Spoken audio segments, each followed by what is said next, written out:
नमस्कार, स्वागत है आप सभी का। और मैं और रोहित जिम्बाब्वे, श्रीलंका और अब कानपुर साथ में पहुंच चुके हैं। साथ में इस बार आए नहीं है, लेकिन यहाँ पे हमारी दो किनारे एक जगह आ गए हैं। स्वागत है आपका। सबसे पहले दो किनारे एक जगह कभी नहीं आते भाई, अपनी अपनी साइड में बहते रहते हैं। एक नदी में आके मिल गए, हम दो हैं एक जगह। किनारे तो अलग ही रहते हैं ना, किनारे तो अलग है, हम है भी किनारे मिलते नहीं है किनारे।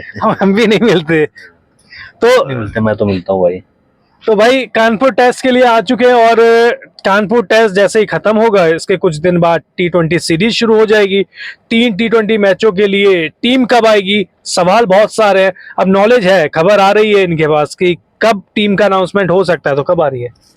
नहीं, ऐसा कोई नॉलेज नहीं है भाई, मतलब स्पेक्युलेट ही कर रहा हूँ मैं भी। ऐसा कोई नहीं है, मेरी किसी से बात हुई हो, ऐसा कुछ नहीं है। बट आप तर्क लगाते हो, आप लॉजिक थोड़ा सा अंडरस्टैंड करने की कोशिश करते हो कि यहाँ पे टेस्ट मैच चल रहा है, ईरानी भी है, ईरानी ट्रॉफी भी है, तो उसको लेकर के भी आपको देखना है। वहां पर भी कुछ नाम आ चुके हैं ऑलरेडी, यानी उन नामों का भी साथ में आना बहुत ज्यादा मुश्किल हो जाएगा अगर आप उस लिहाज से देखोगे। तो जैसे ऋतुराज गायकवाड़ वहां पे कप्तान बनाए गए हैं, तो शायद ऋतुराज गायकवाड़ आपको T20 सीरीज में नहीं दिखे। अच्छा, ऋतुराज गायकवाड़ के लिए ठीक है कि नहीं है? मतलब जिम्बाब्वे अच्छा किया उन्होंने, श्रीलंका ड्रॉप कर दिया। अब यहाँ पे इनको मौका मिलने वाला था, क्योंकि शुभमन भी नहीं खेलेंगे, यशस्वी भी नहीं खेलेंगे, उनको रेस्ट ऑफ इंडिया का कैप्टन बना दिया। तो उनके लिए अच्छी चीज या बुरी? नहीं, अच्छी चीज है यार। रेड बॉल में मतलब देखो, व्हाइट बॉल में ऋतुराज का कैलिबर हर कोई जानता है। व्हाइट बॉल में he is one of the future, जैसे आप सीधे तौर पे कहोगे। चेन्नई सुपर किंग्स की आप कप्तानी कर रहे हो, इंडिया ए की आप कप्तानी कर रहे हो, रेस्ट ऑफ इंडिया की आप कप्तानी कर रहे हो।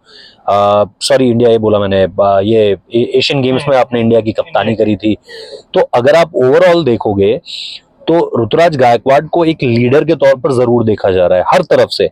आईपीएल एक बहुत बड़ा ब्रांड है, और आईपीएल में अगर वो एक कप्तान के रूप में सक्सेसफुल होते हैं तो इंडिया के शॉर्टर फॉर्मेट में भी उनको कप्तानी के तौर पर देखा जा सकता है। उसमें कोई भी दो राय नहीं है। लेकिन जहां तक बात है, आपको रेड बॉल की क्रिकेट में अभी भी ऋतुराज को अपने आप को स्टैब्लिश करना है। जैसे आप साई सुदर्शन का नाम लेते हो रेड बॉल में, एक वक्त पे जिस तरीके से मयंक अग्रवाल का नाम लिया जाता था, उस तरीके से आपको भी अपने आप को स्टैब्लिश करना है। तो मैं तो मानूंगा कि एक अपग्रेड है। रेड बॉल हर क्रिकेटर की प्राथमिकता होती है, प्रायोरिटी होती है। तो मैं इसे किसी भी तरीके से ये नहीं देख रहा हूं। देखो, ऋतुराज गायकवाड़ को T20 सीन में वापस आएंगे ही आएंगे, वो विदाउट अ डाउट आएंगे। बट इस समय पर अगर सिलेक्शन कमेटी ने या फिर BCCI ने या फिर टीम मैनेजमेंट ने ये सोचा है कि ऋतुराज को रेड बॉल में स्टैब्लिश करना है, तो इसका मतलब वो बेहतर सोच रहे हैं। उनका गलत नहीं सोच रहे हैं, इसका मतलब। तो ये सेम कहानी ईशान किशन के साथ है, क्योंकि अभी खबर आ रही थी कि शायद उनका कमबैक हो जाए, क्योंकि बाबू बुची ने भी उन्होंने 100 लगाया था। बुची बाबू, सॉरी, हाँ, बुची बाबू। और उसके बाद फिर दलीप ट्रॉफी में उनका 100 आ गया था। अब उनको भी रेस्ट ऑफ इंडिया की टीम में खिलाया गया। शायद वो फर्स्ट विकेट कीपर चॉइस खेले ना खेले पता नहीं, क्योंकि ध्रुव जुरेल भी होंगे वहां पर। क्या लग रहा है ईशान किशन T20 सीरीज? क्योंकि खबर एक ये और आई थी कि हो सकता है कि सिर्फ पहले T20 मैच के लिए टीम की घोषणा हो, उसके बाद 2 की बाद में हो। नहीं, मुझे ऐसा लग रहा है कि हो सकता है ऐसा भी, जो आपने बोला वो भी हो सकता है। क्योंकि आपने जैसे जिम्बाब्वे में देखा था कि पहले 2 T20 के लिए टीम बदल गई थी, उसके बाद बाकी 3 के लिए T20 टीम बदल गई थी। उस तरीके से भी हो सकता है, लेकिन मुझे लग नहीं रहा है कि इतना ज्यादा आप इस वक्त पे फोकस्ड हो इस चीज पर, क्योंकि T20 का कोई ऐसा टूर्नामेंट अभी नहीं है आसपास। 2026 में है, अभी आप 2 ही चीजों के लिए तैयारी कर रहे हो। या तो आप चैंपियंस ट्रॉफी के लिए तैयारी करोगे, जो 50 ओवर का फॉर्मेट, या फिर आप WTC के लिए तैयारी कर रहे हो, यानी रेड बॉल। और WTC से भी पहले जो चैलेंज आपके सामने वो BGT का है। तो वो चीज मुझे लग रही है कि टीम इस वक्त पे उसको प्रिपेयर करना चाहती है, रादर देन ये T20 सीरीज ऑब्वियसली है, लेकिन ये प्रायोरिटी में नहीं है कि आप इससे कुछ आप निकाल कर लाना चाहते हो। हाँ, ईशान किशन जैसा आपने बोला, अगर जुरैल जाते हैं तो शायद ध्रुव जुरैल को पहले चुन लिया जाए।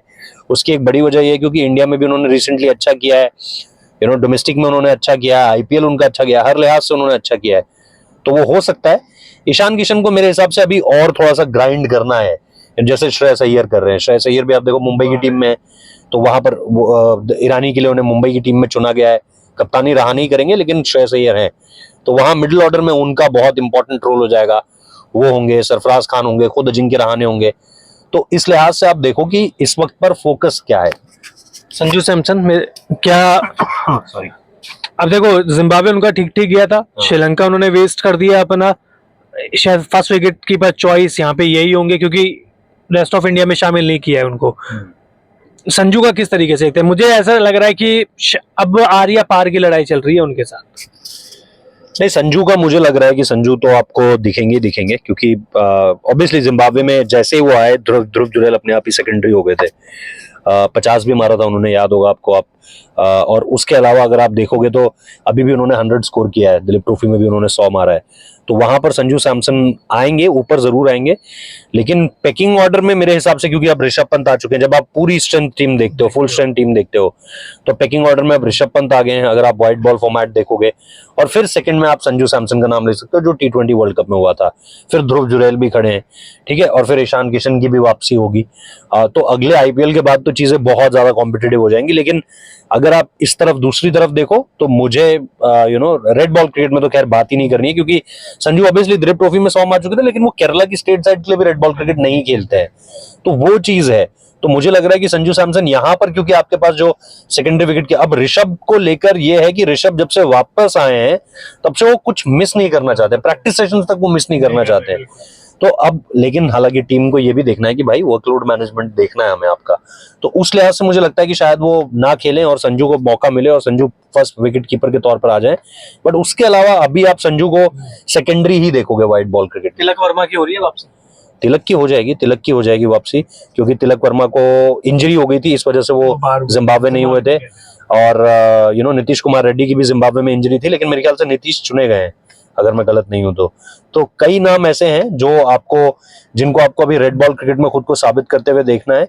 बट इंपॉर्टेंट है, क्योंकि मैं ये भी सोच रहा था कि क्या आप इसमें हार्दिक पांड्या की वापसी होते हुए देखोगे, क्योंकि हार्दिक ने काफी काम करा है अपना रेड बॉल क्रिकेट में इंग्लैंड में, बट हार्दिक की वापसी नहीं हुई है। बट मुझे लग रहा है कि बाकी तो ऑब्वियसली एज इट इज ये सारी चीजें, और भी नाम है वैसे अगर आप देखोगे, मुंबई की टीम में काफी नाम ऐसे हैं जो दिलीप ट्रॉफी में अच्छा कर आ रहे हैं। इधर अगर आप देखोगे एक मैं शाश्वत रावत का नाम मुझे लगा कि उनका नाम आना चाहिए था, उनका नाम नहीं आया है। और भी नाम है ऐसे जिनको लेकर के आप बोलोगे कि यार जिन्होंने परफॉर्मेंस किया लेकिन नाम नहीं आया है। अच्छा, लास्ट सवाल, शिवम दुबे और रेयान पराग इंडियन कंडीशन में T20 सीरीज में किसे, क्योंकि हार्दिक पांड्या एक हमारे पास फास्ट बॉलिंग ऑलराउंडर है, क्या शिवम दुबे की एक प्लेइंग 11 में हार्दिक के साथ जगह बनती है? जगह बन सकती है, बस देखना है कि दोनों परफॉर्म कैसा कर रहे हैं, जैसे नहीं अभी। अच्छा, मेरे को लगा आप सिर्फ कह रहे हो कि शिवम दुबे, हार्दिक पांड्या, इन दोनों को, मैं रेयान पराग को उसमें ऐड नहीं कर रहा था। जैसे ही आप रेयान पराग ऐड करते हो ऑब्वियसली आप दोनों को नहीं खिला पाओगे एक साथ। हाँ, अगर आप शिवम और हार्दिक एक साथ बात करो, आपने T20 वर्ल्ड कप में देखा उन्हें खेलते हुए, बट रेयान पराग एक अलग तरह की डायमेंशन देते हैं।